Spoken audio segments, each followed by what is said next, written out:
On the news, Ogun government adopts athletes for Tokyo Olympics preparations. Nigeria, other African nations set to adopt malaria vaccine. Revenue Mobilization, Allocation and Fiscal Commission commences review of public office holders' salaries. Fire outbreak in Iraq hospital kills 82 people. UEFA to punish 12 clubs involved in aborted European Super League. World peace begins with inner peace. Hello and welcome to our comprehensive news package here on Ogun State Television. I am Olayinka Shodunke. Starting our coverage tonight, as the nation prepares for the Tokyo Olympics, the government of Ogun State has adopted the third fastest athlete in the 100 meters hurdles, two-time All-African Games champion and Commonwealth Games champion Oluwatobiloba Amusho. The governor made this announcement when the Minister of Sports paid him a visit at the presidential lodge in Abeokuta. Governor's office correspondent Tunde Olaniro reports that the governor reviewed the intention of the state to host the National Sports Festival. Organizers of the Nigerian Women Football League (NWFL) under Aisha Falode announced Dipo Dino Stadium Ijebu-Ode as the host of the Super Six. This brought the Minister of Youth and Sports to Ogun State. In agriculture, I want to thank you for what you have done, because you have worked very closely with the CBN. The CBN governor is someone I'm very close to, and very often he uses you as an example. He said the other governors don't come to me, but it comes to me.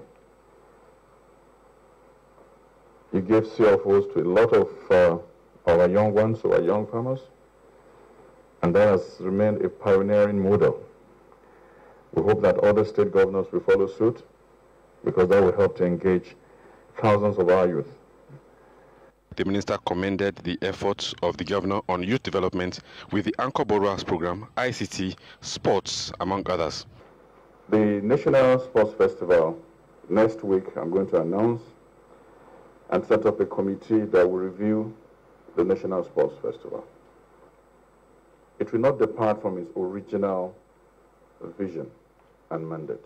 That is almost cast in stone, to promote national unity and youth development. The governor of Ogun State, Prince Dr. Abiodun, said his administration places a high premium on education, sports, and youth development. We can do all the road infrastructure. We can create all the mass transit infrastructure, master plan. But we must develop the human capital to take advantage of the job opportunities that will open therein. And that is why our youth development is very, very, very important. To teach our youth in ICT development, and that whole place, we are calling it the Ogun Technology Village. We call it our Tech Alley. He applauded the Federal Ministry of Sport for the successful hosting of the National Sports Festival, promising to launch the Ogun State Trust Fund soon. But I just want to implore that going forward, we would like to host the sports festival in Ogun State. I believe that you can't find a better state than us, particularly as we are the gateway state. The highways to our states all being completely rehabilitated or reconstructed. On Toby Amusho, I'm very proud to hear that one of our daughters, Ogun State daughters, is doing very well and is doing us proud. Each and every time that we find any indigene of Ogun State doing well, we support them. We throw our weight behind them. So Toby Amusho, Honorable Minister, is adopted this afternoon. Tunde Olaniro, Ogtv News. Now, every 25th of April yearly is set aside as World Malaria Day. This day is to mark successes in the fight against malaria, highlight the responsibilities all have to end malaria within a generation, and urge leaders to set up and step up the fight against malaria and get closer to a malaria-free world. Bumi Adigun in this report takes a look at the vis-a-vis. The theme for the year is Zero Malaria, Draw the Line Against Malaria. Over the past 2 decades, there have been great progress in the malaria fight, saving more than 7 million lives and preventing over 1 billion malaria cases. World Malaria Day 2021 will unify and build on the Zero Malaria Starts With Me movement and the Draw the Line Against Malaria youth-focused campaign. This year's theme, Zero Malaria, Draw the Line Against Malaria, will explore and connect malaria elimination and malaria in high-burden settings. The objectives for this year's World Malaria Day are to highlight the successes of countries in the malaria fight, inspire a new group of countries that have the potential to eliminate the disease by 2025, demonstrate that zero malaria is within reach for all countries. In this World Malaria Day, we pay tribute, we recognize, we are inspired by the success of countries that eliminate malaria and achieve full elimination of malaria, and that inspiration has to be also owned by the high-burden countries. There is hope. There is a road that needs to be traveled, and they will achieve this.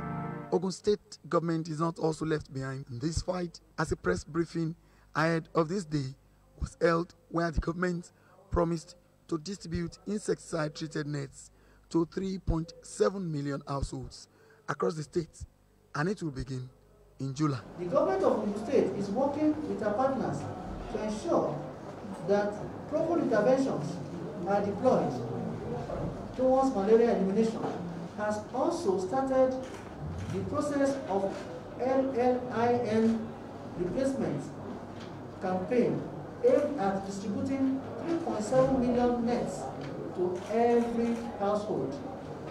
The household mobilization and distribution process to all households is planned for July 2021. In the same vein, the state government has treated 255,000 malaria patients for free in 2020. Stakeholders were also called upon to join the government in drawing the battle line against malaria, adding that continuous collaboration among government, its development partners, and other stakeholders in society is key to eliminating malaria in Nigeria. Bumi Adigun, Ogtv News. Meanwhile, as nations celebrate World Malaria Day, Nigeria and other African countries worst hit by the disease may get more relief and inch near the global zero malaria targets with mass deployment of malaria vaccine by October this year. The cheering news came with indications that the malaria vaccine jab, RTSS, has passed safety and efficiency tests in clinical trials and may be globally approved for mass deployment and adoption in national immunization programs. Again, another malaria vaccine was reported by the University of Oxford team to have proven 77% efficiency and effective in early trials and could be a major breakthrough against the disease. The said vaccine was found to be safe and showed high-level efficiency over 12 months of follow-up. Director for the Malaria Vaccine Implementation Program at PATH, formerly known as Program for Appropriate Technology in Health, an international non-profit global health organization, Scott Garden, speaking during the second installment of the Combat Malaria in Africa virtual discussion, noted the RTSS vaccine has been tested in Jos and Enugu in 2010 and 2012. Over 1.7 million doses have been administered to over 650,000 children across Africa. Now, the 2.5-kilometer Elets and Okelantoro Road in Abeokuta South local government are embarked upon by the current administration as being completed while work is ongoing in other areas like Pansheke, Adigbe and Lafenwa to ensure ease of human and vehicular movement as well as boost economic activities of the state. At Elite Okelantoro, residents expressed their profound appreciation to the state government for the gesture. Yusuf Ganiyu reports. We will be giving you details of that report before the end of this bulletin. Now, religion and oath-taking are indispensable in African tradition. Both religion and oath-taking shape our minds and character in positive ways. Though religion, one always wants to treat others as himself or herself. This is because each religion emphasizes on the golden rule. In this report, Kolawole Osho sought the view of Nigerians on religious ways of taking oaths in Nigeria. Details of his report are presented in this package. An oath is a solemn promise about one's behavior or actions. Often, when one takes an oath, the promise invokes a divine being. For example, you might swear to God that something is true or swear on the Bible that something is true. Islam supports it because even between individuals, you don't break a promise. And oath taking is also to ensure that a promise that is given is kept. The Bible says respect the covenant because the heart, the dark places of the heart is full of wickedness. So if you don't respect the covenant, if you break the oath, the wickedness of the heart will overcome. Oaths are taken all the time, both at professional capacity and in a personal capacity. In some cases, one can get into serious trouble for making an oath and then going back not living up to your promise. For instance, if you testify in court and you take an oath to tell the truth and then you lie on the stand, you can be tried for and convicted of perjury. Oath-taking is also about the intention in the future to commit to act in a certain way. One example is the vows taken by a couple during their wedding in front of witness. What you take from yourself is a big oath, is a big covenant. So when you have gotten married, you have to strictly adhere to your oath. People make oath in marriage. You say, I will marry you in sickness, in health, for richer, for poorer, for better, for worse. And I will cleave to you only. So till death do us part. According to respondents, oaths were often demanded of religious and political leaders, as well as those in certain professions. You don't just take oath. A serious-minded person must know that whenever he is taking an oath, one, he or she must abide by it. Number two, he or she must not go back. Other respondents were of the opinion that government should introduce traditional way of taking oath into the mainstream of the system. They added that this will act as watchdog or checks and balance so that those who are keen in corrupt practices of nation resources will pay for it. And now back to our earlier reports. The 2.5-kilometer Ellet and Okelantoro Road in Abeokuta South local government area, if backed upon by the current administration, has been completed, while work is ongoing on other areas like Pansheke, Adigbe and Lafenwa to ensure ease of human and vehicular movement as well as boost economic activities of the state. At Elite Okelantoro, residents expressed their profound appreciation to the state government for the gesture. Yusuf Ganiyu reports.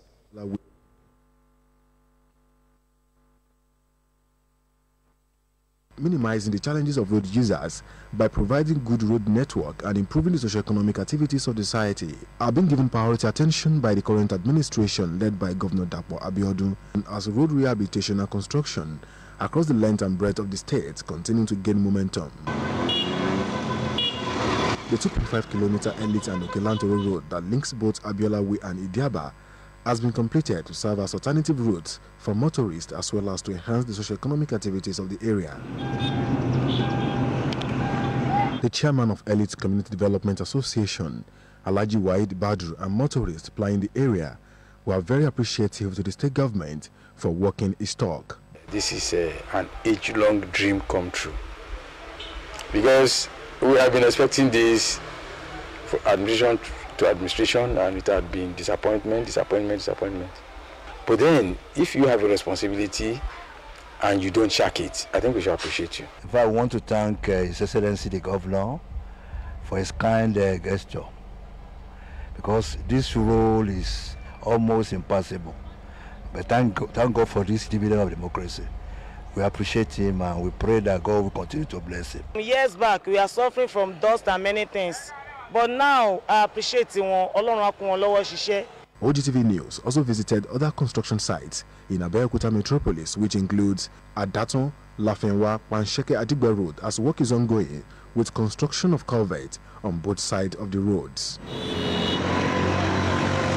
Ogun State government is seen as committed in ensuring individuals, especially investors, live in a conducive environment for more business opportunity to thrive, while in turn create an avenue to boost the internally generated revenue of the state.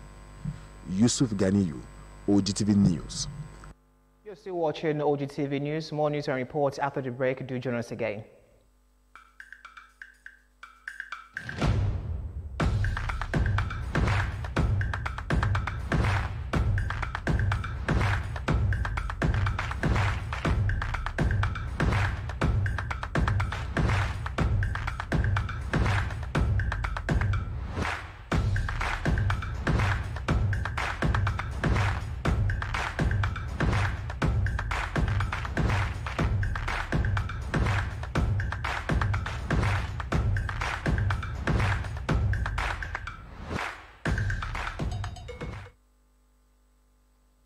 Welcome back.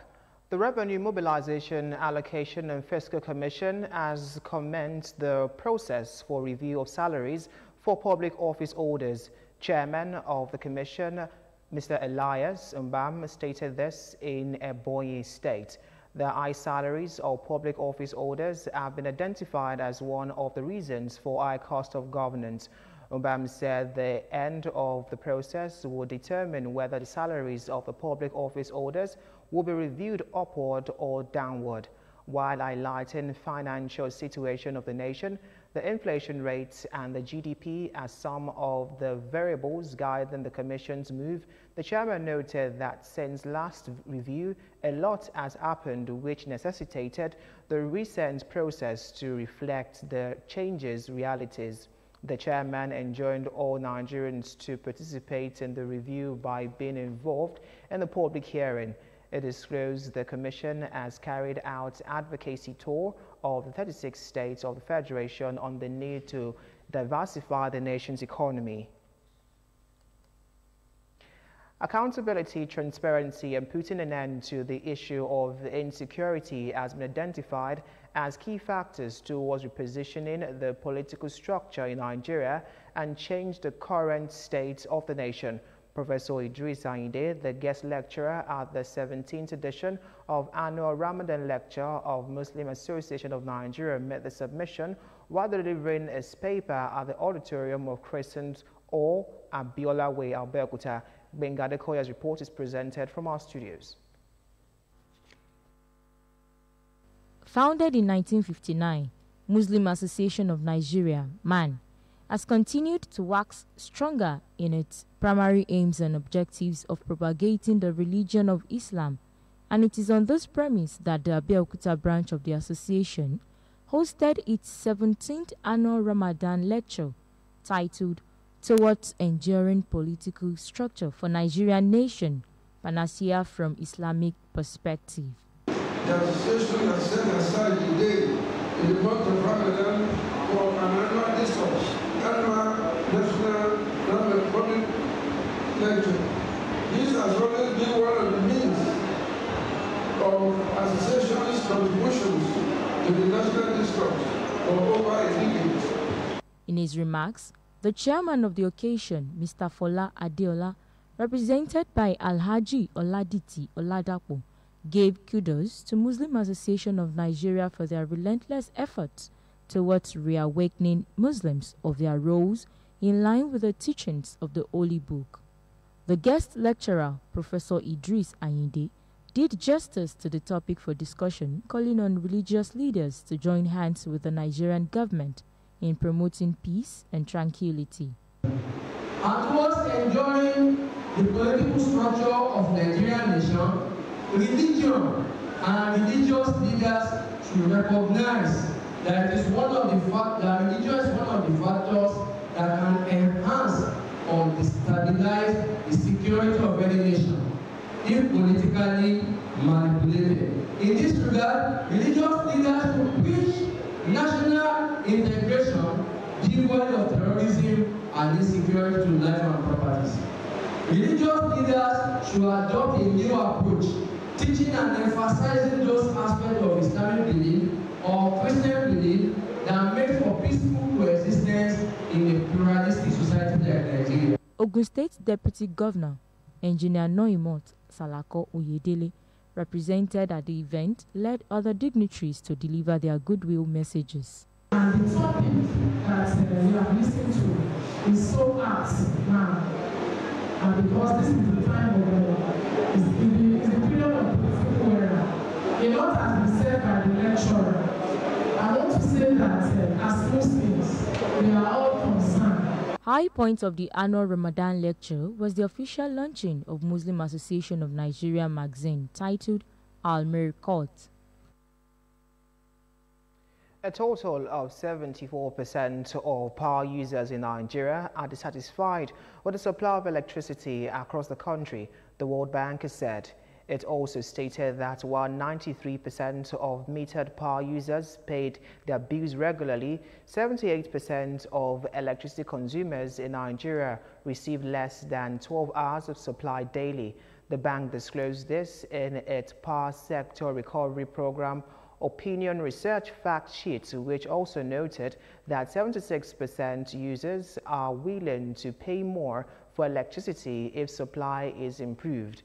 67% agree that electricity tariff is a big issue and affects quality of supply. One on some of its key findings after the survey, the World Bank stated that electricity supply was rated poorly by respondents. The Nigerian National Petroleum Corporation, the NNPC, began its week with the task of normalizing the supply of premium motor spirits at different filling stations in the country, especially the FCT, following the strike embarked upon by petroleum tanker drivers over remuneration. The normalization started with the corporation increasing the daily supply of petrol across the country from 550 trucks to 1,661 trucks to combat the buildup of fuel queues in some parts of the country.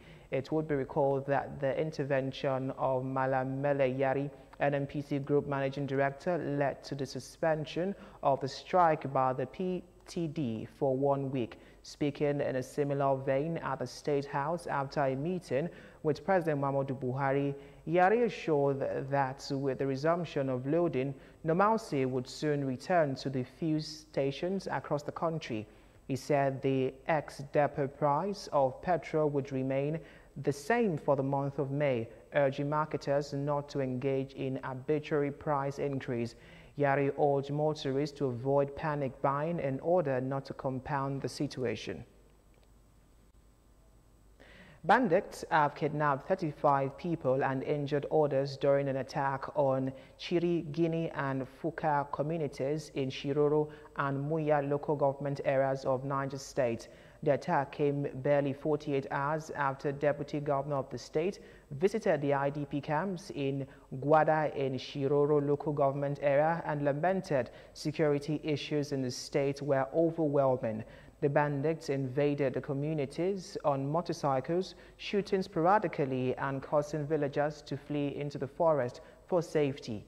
There were people who sustained multiple gunshot injuries, while houses and food stores were also destroyed as the bandits attacked the communities simultaneously. Now, men of the Ogun State Police Command have arrested 4 suspects who burgled a phone accessory shop in Ile-Ife, Osun State, and ran to hibernate in Ogun State. The suspects were arrested following a report at Mowe Police Station for robbing a man whose vehicle developed a mechanical fault on his way to Lagos. After weeks of painstaking investigation, the detectives were able to trace one of the suspects to Ikire in Osun State, where he was apprehended, while his arrest led to the arrest of other 3 accomplices. Surprisingly, in the course of the investigation, some other phones and accessories which had earlier been stolen from the compliance factory were also recovered from the suspect. Preliminary investigation revealed that the suspect had earlier burgled the shop of the same complainant in Ile-Ife in Osun State, and that the case was reported at a police division in Ile-Ife. Meanwhile, the Commissioner of Police, CP Edward Ajogun, had ordered that the suspect be transferred to Osun State Command for diligent prosecution.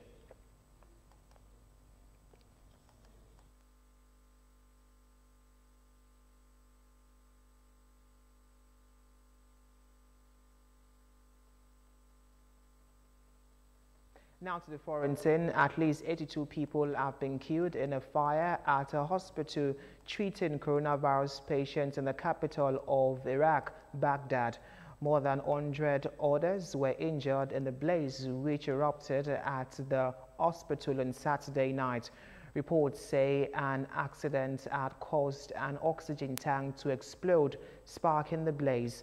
Firefighters were scrambling to extinguish the flames as people fled the building. Iraq's Prime Minister on Sunday suspended the health minister and ordered an investigation into the tragedy.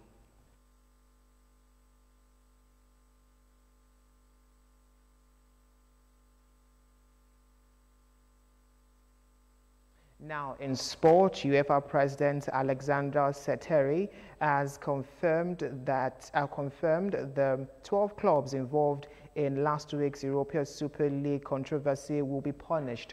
However, Seteri suggested the Premier League's Big Six could be shown greater leniency after they were the first to pull out of the plans for the breakaway competition. Manchester City, Chelsea, Manchester United, Liverpool, Arsenal and Tottenham all pulled out following furious backlash from across the football world over attempts to create a closed-shop elite league. The report today added that everyone has to take consequences for what they did, and we cannot pretend nothing happened. We shall not have the weather forecast.